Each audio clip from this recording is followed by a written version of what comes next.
The American financial system, it was all part of getting through the Iran nuke deal. The president, our President Trump, just tweeted about it. Here it is. This is totally illegal. Perhaps we could get the 13 angry Democrats to divert some of their energy to this matter, as Comey would call it. Investigate. That's the president. Judge Napolitano is here. Now, wait a second. Back to the original premise here. It is reported that the Obama administration allowed the Iranians access to our financial system at a time when sanctions were imposed on Iran. We should not have given them that access to our system. All right, that is a political and financial argument with which I agree, but it is not a legal argument. Okay. So the president is wrong. It is not illegal. It is lawful. What is troubling is it was treachery because we didn't know about it, because the Obama administration kept up the facade that there was a wall between the Iran and American banks. Now, as it turned out, no American banks wanted to cooperate with Iran. The government gave the Iran banks a license. The Treasury Department actually issued a license, a lawful license. Remember, the president can impose a sanction and can selectively remove all or part of a sanction. That's the law. It may be too much power in the hands of the president, but that's the law. Donald Trump has that power himself. But the American banks refused to go along with it. They were afraid that they would still get in trouble. The Obama administration begged them to say yes. They continued to say no. It never happened. We have a Treasury Secretary, or we had a Treasury Secretary, who went before Congress. He was asked about Iran's access to our financial system, and he said, right there, he said, no, they don't have access. Well, we're not doing it. Okay, so either and he was in charge of it. Yes, either that was an untruth, which would be a crime, or he did not know that his own Treasury Department had issued this license, which would be the height of incompetence for him not to know that his Treasury Department had issued a license on its face violative of a sanction in a white-hot environment like Iran's banking system and ours. So how this happened, I don't know. I'm glad we found out about it because we know the truth. It's not unlawful, but it's political treachery. President Obama would do anything, and did just about to bring about that deal, to make sure you got that Iran nuke deal. Remember when he said there's no side deals? Yes. Well, this obviously was the side deal, because this, we will grant you a license, did not appear in any of the documents that Congress saw. So when Lindsey Graham and the others said there's a side deal, there's a side deal, there's a side deal, and John Kerry said no, Senator Graham was right, Secretary Kerry was wrong. And President Obama said snapback sanctions will come into play if Iran violates a deal. At the same time, Treasury officials, 200 roadshows around the world, were saying, don't worry about the snapback sanctions. 95% of the time, we don't invoke them. Remember the bucket loads of cash? I do. Where do you think that ended up? North Korea. North Korea? Yes. Well, we had pictures of the plane it's loaded a to the startling picture to see. Off it went to Iran. To see all that. Well, how do you know it ended up? I don't know, but there are people who believe that there was a financial relationship between North Korea and... because Iran had a nuclear relationship with North Korea. Correct. And what did North Korea desperately need? Dollars. Literal dollars, so that it could buy goods. I mean, you can't make this stuff up. But we shouldn't. Even I, as a libertarian, am outraged at this because it's lawlessness. It's the president and his administration seriously and egregiously misleading the American public about what they're doing, and Congress, right, EMAC, about what they're doing with the power we have given them. And they're going to get away with it. Well, yes, they will get away with it. Because, again, contrary to what President Trump said, it was not illegal. It was very wrong morally to mislead us like that, but not illegal. Can the president lie to the American public legally? Answer yes. Okay. But Senator Schumer is now asking for help from former President Obama, help in the midterm elections. I wonder if the good senator will now reverse course, bearing in mind what we've just found out about this Iran nuke deal. Knowing Chuck Schumer, I doubt it. He hopes this stays a footnote. It shouldn't be. It should be front page is what we're talking about now. Okay. Is there anything else you want to talk about? Maybe regurgitate your new friendship with Senator Bernie Sanders? Even a stop clock is right twice a day. Oh, he's going to kill me for saying sorry, Bernie. Boy. But you agree, and I agree with you, and you agree with Bernie Sanders. And I must tell you, Stuart, everybody there, the two Republicans, on the same page. The two Republicans and the 5 Democrats, everybody there, and the 3 witnesses, we were all on the same page that it is profoundly violative of the Constitution for Congress to allow the president to declare war, whether you call it a war or not. Rumors and news that has appeared in the press that the U.S. is preparing to reinstate a U-turn authorization or to allow Iran access to the U.S. financial system are not true. We have a full U.S. embargo on Iran that prohibits transfers of funds through the United States. Iran will continue to be denied access to the world's largest market. Whether knowingly or not, all of those Obama officials misled Congress. A Senate subcommittee on investigations report alleges that the Obama White House secretly sought to give Iran access to the U.S. financial system by sidestepping sanctions kept in place after the nuclear deal, despite repeatedly telling Congress and the public it had no plans to let Iran do that. Remember when President Obama said this, quote, "I didn't have scandals.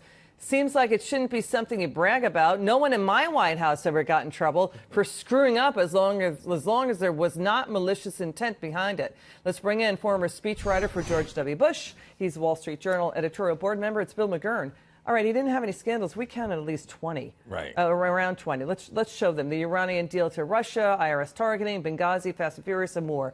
Your reaction to this report? Well, look, I think, to the report specifically, it's outrageous. And I think it's part of a larger fraud of the Iran deal, where it was presented as a treaty, but they made an end run around the Senate. Everything was done to not follow the process, and now it's upended because it was so brittle. But I think that's the real. There's a lot of scandals.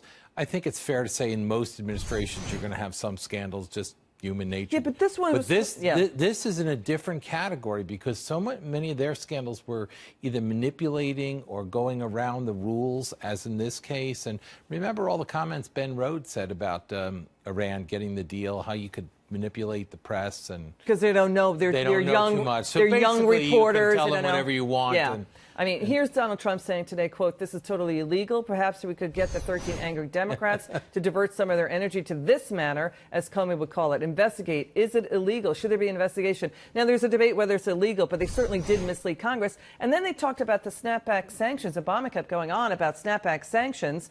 And it turns out the 200 road shows, the one in London, the Treasury officials under Obama's bill were saying, you know what, don't worry about the snapback sanctions to the banks at that And this is the danger place. of a more or less compliant press that they didn't press him on at the time in the Iran deal. A lot of people just look the other way. But, this makes you think, like, what else was going on behind the scenes? Yeah, well, I think we're learning, House, right? With the FBI, we're learning a lot about it. I mean, we now have a deputy director of the FBI who may be under criminal indictment soon. Let's remember, whatever Mrs. Clinton's culpability is, she took her entire emails off the grid because she didn't want anyone looking at it. It's someone that served in the White House. That's incredible. And known classified info with that. Right. But staying on this Iran deal, what the Obama White House seemed to be doing was trying to normalize a jihadi regime that hates America and is brutal and supports terrorism. I think it's a warning with cash. You're trying to get them cash. It's a warning for President Trump on Kim.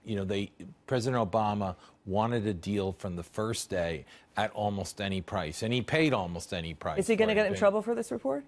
I don't know if he's going to get in trouble, but I think it's going to make the Trump policy a lot easier to effect because it's going to be a more honest policy, right? I mean, the Trump administration says if there are going to be deals, we're going to put them before the Senate. We're going to argue about them openly and honestly. So I think it's like you're seeing Trump deals in real time, but with Obama, it's all the shadow diplomacy and side deals. And look, in a democracy, a free society, process is as important as outcome. I mean, and the Obama administration ran over process whenever they felt they needed to. Pen and phone.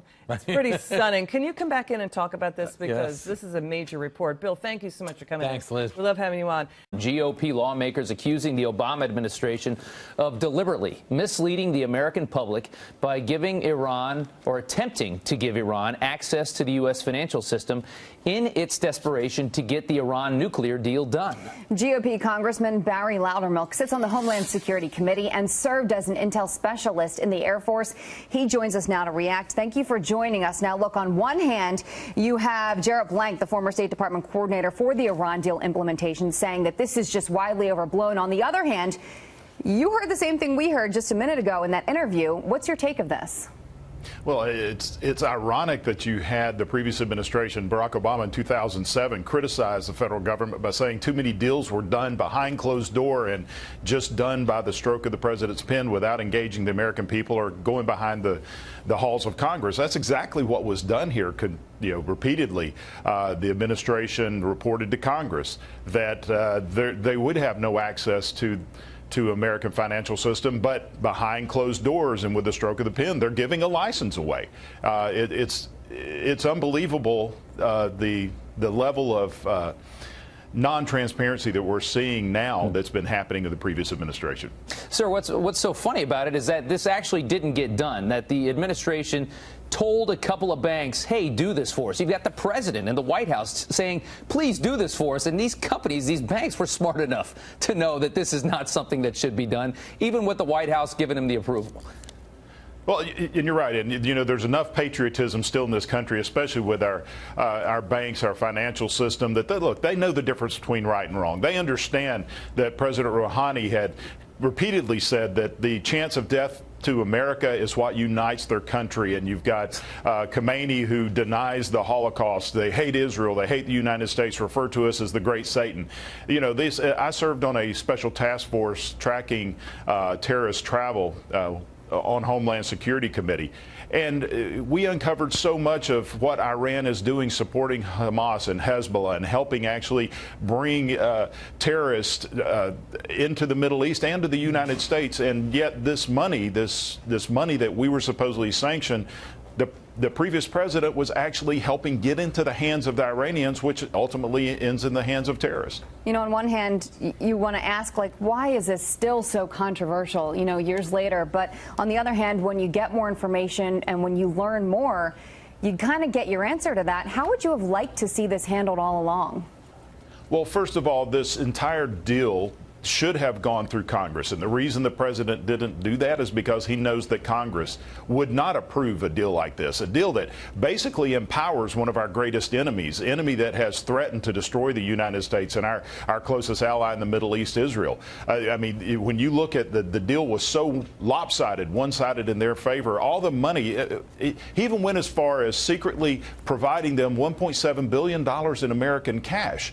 I mean, this money went straight into increasing their military and supporting terrorists, and so this should have gone through Congress. It should have been a treaty, which would have never happened, and that's exactly why the president went the route that he did. It is interesting that whenever you hear Obama supporters, and typically Democrats will say, this was their way of preventing Iran from getting a nuclear weapon. They don't understand what conservatives didn't like about this deal. But as you just said, all of that money that was dumped into that country was used to try and spread that ideology that runs that country to build up more Irans in the world. Talk about a bad decision for the future. Maybe in the short term, it potentially could have worked in some kind of way, but in the future, you're creating a mess. You absolutely are, and you just look at it from the aspect of they've continued to violate the sanctions we agreed to in the bill, but the money that they received, they immediately started purchasing anti-aircraft missiles. They're strengthening their military. Look, this is a rogue regime that hates the United States. They hate freedom. They hate everything that we stand for, and we know that they're going to violate the sanctions. We know that they have continued to try to develop weapons. Look, as part of the agreement, they banned us access to their military installations, which is, if anybody in the right mind would understand, if you're going to develop a nuclear weapon, you just move it to your military installations and deny access to the inspectors. This is how asinine this entire deal was. It was, again, it was in the philosophy of leading from behind of the previous administration, which basically we understand now was behind the backs of the American people and behind the backs of Congress. All right. Sir, thank you so much, Congressman, for your time this morning. We appreciate it. Thank you. Thank you. God bless you. And God bless America.